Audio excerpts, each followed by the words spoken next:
আসসালামু আলাইকুম। প্রিয় শিক্ষার্থীবৃন্দ, আশা করি তোমরা সবাই সুস্থ আছো, নিরাপদে আছো। নববিধি মহাবিদ্যালয় কর্তৃক আয়োজিত অনলাইন ক্লাসে আজ আমি তোমাদের রসায়ন প্রথম পত্রের রাদারফোর্ডের আলফা মিশ্রণ পরীক্ষা ও পরমাণু মডেল এই বিষয়টি নিয়ে আলোচনা করব। আমরা জানি প্রতিটি জীবন্ত কোষে একটি নিউক্লিয়াস থাকে, ঠিক তেমনি পরমাণুতে যে নিউক্লিয়াস থাকে এটি আবিষ্কার করেছেন যে রাজপুত্র, ওনার নাম বিজ্ঞানী রাদারফোর্ড। তো উনি দেখিয়েছেন একটা পরীক্ষার মাধ্যমে পরমাণুতে যে নিউক্লিয়াস থাকে সেই পরীক্ষাটার নাম আলফা কণা মিশ্রণ পরীক্ষা। তো এখন আমাদের বোর্ডে যে ছবিটা দেয়া আছে এখানে রয়েছে একটা আলফা কণার উৎস। আলফা কণা কি? আলফা কণা হচ্ছে হিলিয়াম নিউক্লিয়াস, অর্থাৎ দ্বিধনাত্মক চার্জযুক্ত হিলিয়াম নিউক্লিয়াসই হচ্ছে আলফা কণা। এখানে একটা আলফা কণার উৎস, অর্থাৎ এখানে আমাদের তিনটি উপকরণ ব্যবহার করেছি। প্রথমটি হলো আলফা কণার উৎস, অর্থাৎ একটি তেজস্ক্রিয় মৌল যেটি হচ্ছে বিসমাথ। এখানে আমরা নিয়েছি জিঙ্ক সালফাইডের এখানে আমরা নিয়েছি একটা পাতলা সোনার পাত। এটি একটা পাতলা সোনার পাত যেটির গুরুত্ব 0.0004 সেন্টিমিটার। এবং এই যে পর্দাটা রয়েছে এটি একটি পর্দা যেটি হচ্ছে জিঙ্ক সালফাইড এর আবরণযুক্ত পর্দা। এখন বিজ্ঞানী রাদারফোর্ড এখান থেকে আলফা কণা নিশ্চিত করে দেখেছেন যে অধিকাংশ আলফা কণা সোনার পাত ভেদ করে সোজাসুজি গিয়ে এই যে জিঙ্ক সালফাইড পর্দায় আঘাত করে এবং এখানে এক ধরনের প্রতিপ্রবাহ অর্থাৎ ফ্লুরোসেন্স সৃষ্টি হয়। এই স্ফুলিঙ্গ থেকে আমরা আলফা কণার গতিপথ সম্পর্কে জানতে পারি। এবং উনি দেখিয়েছেন যে অধিকাংশ আলফা কণা সোনার পাত ভেদ করে সোজাসুজি চলে গিয়ে জিঙ্ক সালফাইড পর্দায় যে আঘাত করে। এরপরে কিছু সংখ্যক আলফা কণা সোনার পাত ভেদ করে 45 ডিগ্রি কোণে বা তার চেয়ে বেশি বা কম কোণে গিয়ে জিঙ্ক সালফাইডের আবরণযুক্ত পর্দায় আঘাত করে। এবং অতি অল্প সংখ্যক কণা, যেটি এই কণার অনুরূপ, অতি অল্প সংখ্যক কণা যে পথে ফিরে যায়, যে পথে যায় ঠিক সে পথে, অর্থাৎ 180 ডিগ্রি করে ফিরে আসে।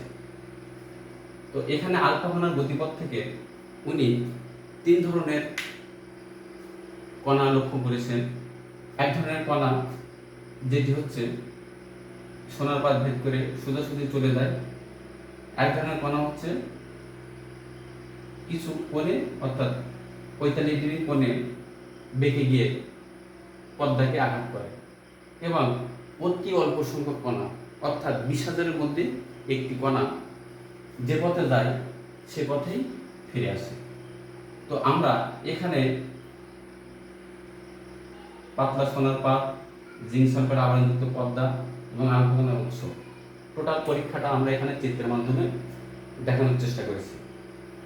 তো এটি যদি একটি একক পরমাণুর ক্ষেত্রে আমরা দেখাই তাহলে বিষয়টি এরকম হয় যে এইগুলো হচ্ছে এই দ্বিধনাত্মক চার্জযুক্ত কণা, এই কণাগুলো প্রত্যেকটি কণা হচ্ছে আলফা কণা।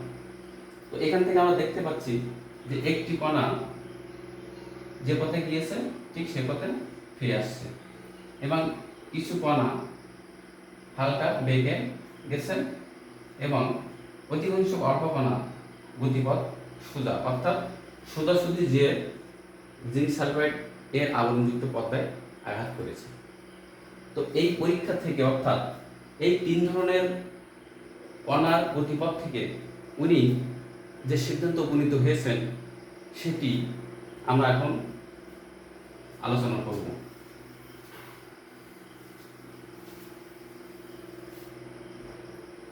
উনি দেখিয়েছেন যেহেতু অধিকাংশ কণা সোনার পথ ভেদ করে সোজা চলে যায়।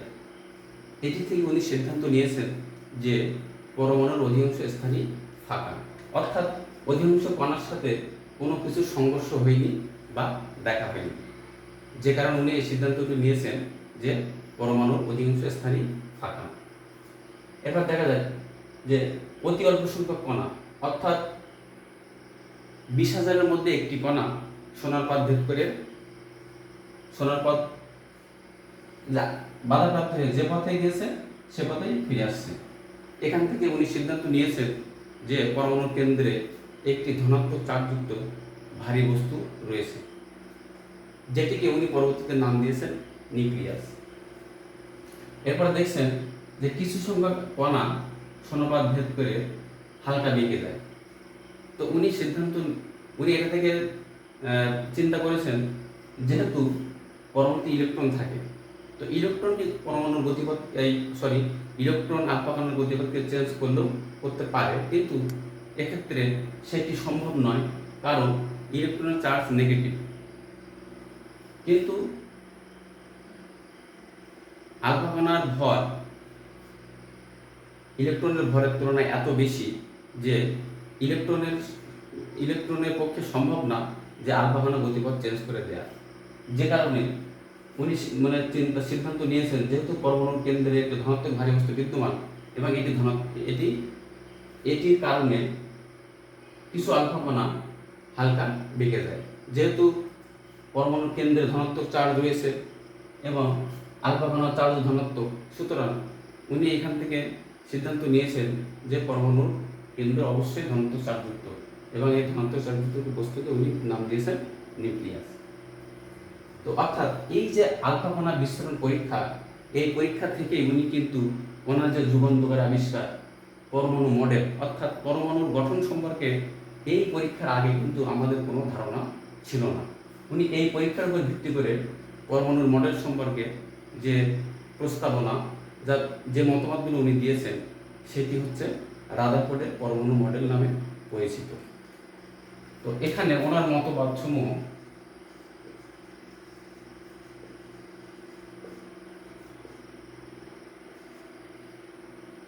অর্থাৎ পরমাণুর মডেলের মতবাদসমূহ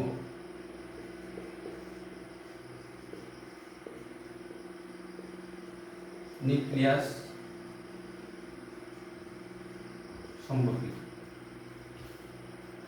উনি বলেছেন যে পরমাণুর কেন্দ্রে ধনাত্মক চার্জযুক্ত একটি ভারী বস্তু বিদ্যমান। এই ভারী বস্তুকে উনি নাম দিয়েছেন নিউক্লিয়াস, এবং উনি বলেছেন যে পরমাণুর আয়তনের তুলনায় নিউক্লিয়াসের আয়তন অতিশয় নগণ্য, আবার নিউক্লিয়াসের ভরই পরমাণুর ভর। এখানে একটি কথা আরেকটু চিন্তা করে দেখি, যে উনি বলেছেন যে পরমাণুর আয়তন এর তুলনায় নিউক্লিয়াসের আয়তন অতিশয় নগণ্য, আবার সেই নিউক্লিয়াসের ভরে পরমাণুর ভর উনি উল্লেখ করেছেন। তাহলে এখান থেকে বোঝা যায় যে পরমাণুর অধিকাংশ স্থানই ফাঁকা। এরপরে বিদ্যুৎ নিরপেক্ষতা।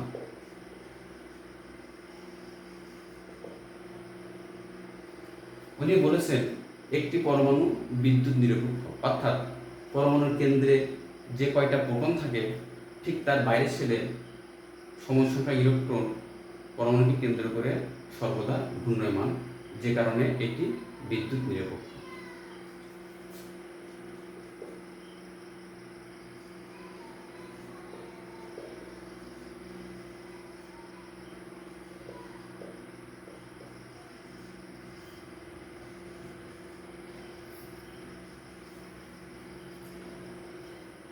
রাদারফোর্ড তার পরমাণু মডেলটিকে সৌরজগতের সাথে তুলনা করেছেন, অর্থাৎ উনি এটিকে সোলার সিস্টেম অ্যাটম মডেল নামে আখ্যায়িত করেছেন। এর কারণ উনি বলেছেন যে পরমাণুর সূর্যকে কেন্দ্র করে যেমন গ্রহগুলো ঘুরে, উনি ঠিক তেমনি বোঝাতে চেয়েছেন যে ঠিক তেমনি যে ইলেকট্রনগুলো নিউক্লিয়াসকে কেন্দ্র করে সর্বদা ঘূর্ণায়মান। তো এটি ছিল আমাদের রাদারফোর্ডের পরমাণু মডেলের মতবাদসমূহ। যদিও এটি পরমাণুর গঠন সম্পর্কে একটি যুগান্তকার আবিষ্কার, তা সত্ত্বেও এখানে কিছু সীমাবদ্ধতা রয়ে গেছে।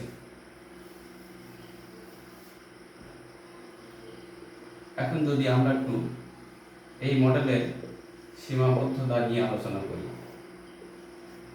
1 নম্বর,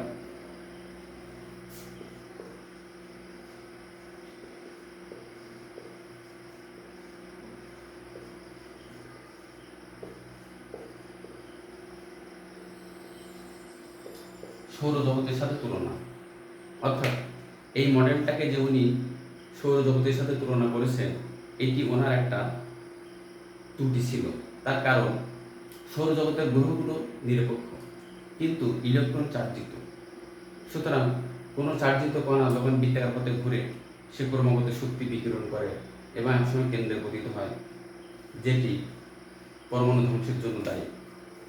যেমন আমরা যদি দেখি, একটি ইলেকট্রন যখন বৃত্তাকার পথে ঘুরে সে ক্রমাগত শক্তি বিকিরণ করে এবং আস্তে আস্তে তার ব্যাসার্ধ ছোট হয়ে আসে এবং ইলেকট্রন নিউক্লিয়াসে পতিত হয়।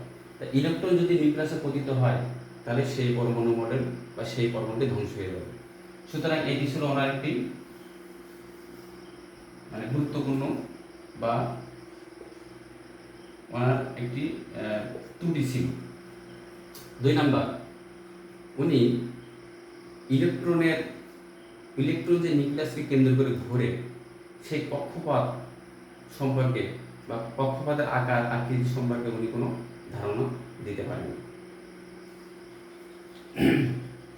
3 নম্বর, রাদারফোর্ড এক ইলেকট্রন বিশিষ্ট পরমাণুতে ইলেকট্রন কিভাবে নিউক্লিয়াসকে পরিবেষ্টন করে ঘুরে সেটি ব্যাখ্যা করেছেন, কিন্তু যে সকল পরমাণুতে একাধিক ইলেকট্রন রয়েছে সেই সকল পরমাণু সম্পর্কে উনি কোনো মতবাদ দিতে পারেননি। 4 নম্বর, পরমাণুতে ইলেকট্রন যখন ঘূর্ণনশীল থাকে তখন এরা ধাপান্তরিত হওয়ার ফলে পরমাণুতে একাধিক রেখা বা বর্ণালী সৃষ্টি হয়। এই রেখা বা বর্ণালী সম্পর্কে উনি কোনো ধারণা দিতে পারেননি। এটি মোটামুটি রাদারফোর্ডের পরমাণু মণ্ডলের সীমাবদ্ধতা। তো সীমাবদ্ধতা সত্ত্বেও রাদারফোর্ডের পরমাণু মডেল এই রসায়নের একটি যুগান্তকারী আবিষ্কার। কারণ পরমাণুর গঠন সম্পর্কে এই মডেল আবিষ্কৃত হওয়ার আগ পর্যন্ত আমাদের কিন্তু কোনো ধারণা ছিল না।